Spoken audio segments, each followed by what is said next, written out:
Dear Patriots, before the news starts, please subscribe to our patriotic channel by clicking the subscribe button. Give us a thumbs up to this video.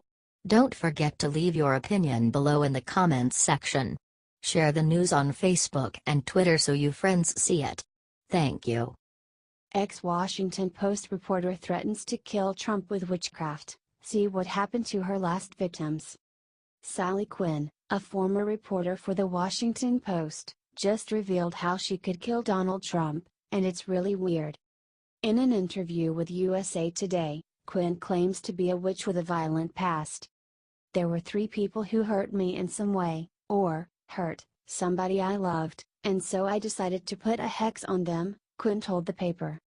Within 5 years, all 3 were dead. Quinn has since left the hexing business, but Trump has her considering her powers once again. Since Trump was elected, and since the election, I can't tell you how many friends have asked me to put a hex on Donald Trump, Quinn said. But don't worry. She claims that she has no intention of coming out of retirement. After making the threat, Quinn clarified, "I don't do that anymore. Somehow, I don't think President Trump is all that concerned either way." Quinn is hardly the first liberal journalist to attack Trump.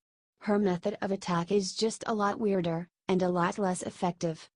Share so everyone sees the insanity of the liberal media. Quinn might be the craziest example yet.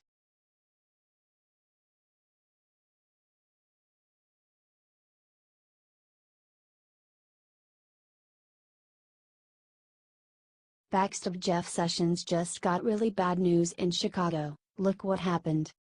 In a major ruling, a federal judge in Chicago blocked the Trump administration from requiring so-called sanctuary cities from cooperating with immigration agents in order to get a public safety grant.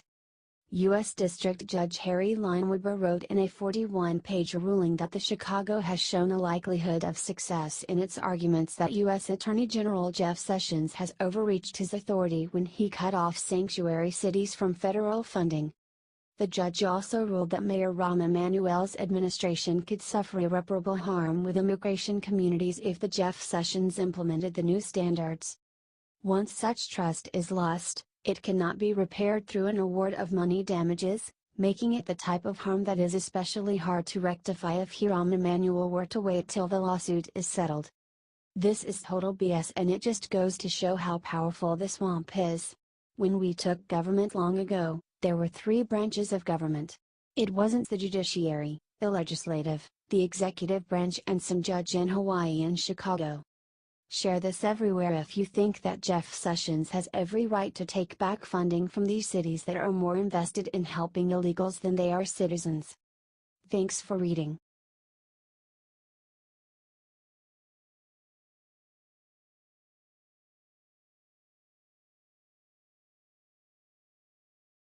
Right after horrible London attack last night, Trump called for bayonet Democrats will hate. President Trump made it very clear this morning that he is done with all the politically correct crap that Washington has tried to put him through. The breaking point was the horrible bombing attack on a subway late last night in London. The attack was the work of ISIS and proof that the danger of Islamic terror is far from over. But don't worry, Trump has a plan. He wants to make the ban on people entering from terror countries even bigger, tougher, and more specific. How could anyone in their right mind disagree with this sentiment at this point in history? Clearly, the dangers of radical Islamists is felt worldwide. We need to stand together now more than ever to defeat it. Now, this is obviously not to say all refugees are bad. There are bad ones and good ones, same as anybody.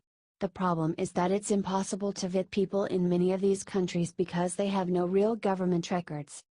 If you think it's high time America takes the threat of terrorism seriously instead of using it only for political gain and not actually stopping it, share this and make it known to everyone.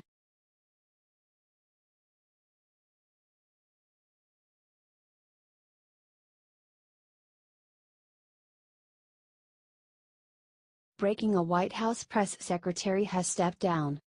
Vice President Mike Pence's press secretary is now leaving the Trump administration. This just broke via AP. They are leaving to be an outside surrogate for the White House. Mark Lauder served as the top aide to Pence since the vice president was governor of Indiana. He worked as a spokesperson for Pence during the campaign. Lauder is going to work as a voice outside the administration. He says that he has been very honored to serve both the president and the vice president. He is going to help push the Trump agenda from outside the administration. Lauder has often made the case for the vice president's policies. Thank you for all your hard work, Mr. Lauder. Let's give him a good send-off, patriots. Tell him goodbye below and thank you for standing up to the lamestream media.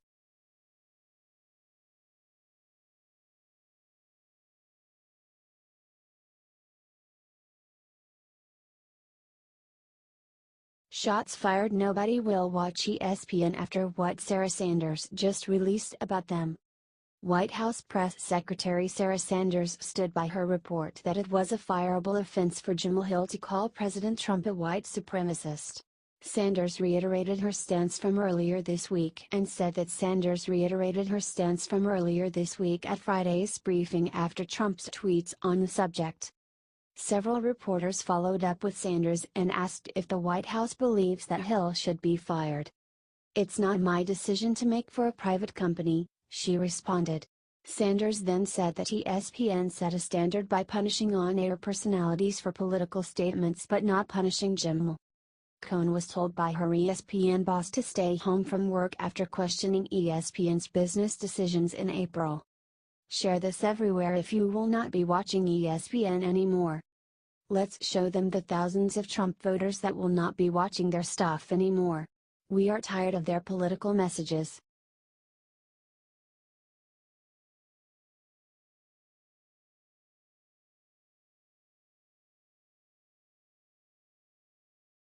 Breaking: Trump looking to make a brilliant deal with Julian Assange of WikiLeaks. Democrats are done. For nearly a year now, Democrats have been claiming that it was Russia that hacked the DNC and exposed private emails to the world. The left says it is proof that Russia was colluding with the Trump campaign to ensure his presidential win. Julian Assange, the owner of WikiLeaks, has made it clear that Russia had nothing to do with the hacking and he has the documentation to prove it. It looks like the truth is finally going to come to light. President Trump is looking at a deal with Julian Assange that would pardon him in exchange for the truth about who hacked the DNC. The Hill reports. Representative Dana Rohrabacher, Republican California, sought a deal with the White House that would grant WikiLeaks founder Julian Assange a pardon or other act of clemency in exchange for information that he said would absolve Russia of blame for the 2016 email breach at the Democratic National Committee. In a phone call with White House Chief of Staff John Kelly on Wednesday, Rohrabacher said that the deal would involve President Trump issuing a pardon or something like that to Assange.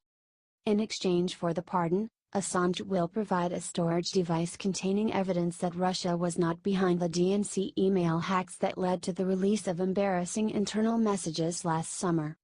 The FBI attempted to investigate who actually hacked the DNC shortly after the incident, but the Democratic National Committee refused to hand over their servers for examination.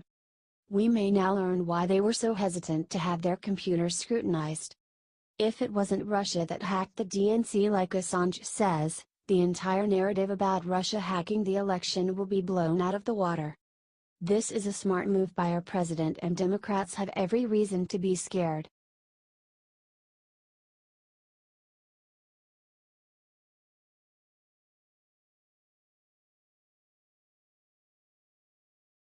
They all flipped. Trump just got Democrats and Republicans to do impossible on tax reform. For years all we have heard that it was impossible to make Congress work because of how politically divided they are. Well, President Donald Trump just did the impossible today. After a bipartisan meeting this afternoon between Democrats and Republicans about tax reform, something amazing happened. They agreed. Thanks to the outreach of President Trump, Democrats and Republicans left the meeting in agreement that we need to lower the corporate tax rate and help the middle-class tax rate at the same time. After leaving the meeting, Representative Vicente Gonzalez, a Texas Democrat, told reporters, "I'm ready to work with the Republicans on anything that makes sense, We do have one of the highest corporate tax rates in the world, but I think also we need to find ways that will give relief to the middle class and working class. And Democrat Eric Swalwell said he is already working with Republicans on lowering taxes in California. So how do we know that this is thanks to President Trump's actions? Well, that is actually pretty simple. Representative Mike Kelly, ARPA, told his colleagues at the meeting that Trump's bipartisan deal for hurricane relief was a message that, it may not be what you want, but it's going to get done. And wouldn't you know it? Now things are getting done the way our founders intended. No tricks or power plays, just bipartisan deal making for Americans, by Americans. Help share this out if you are as proud of Trump's success as we are.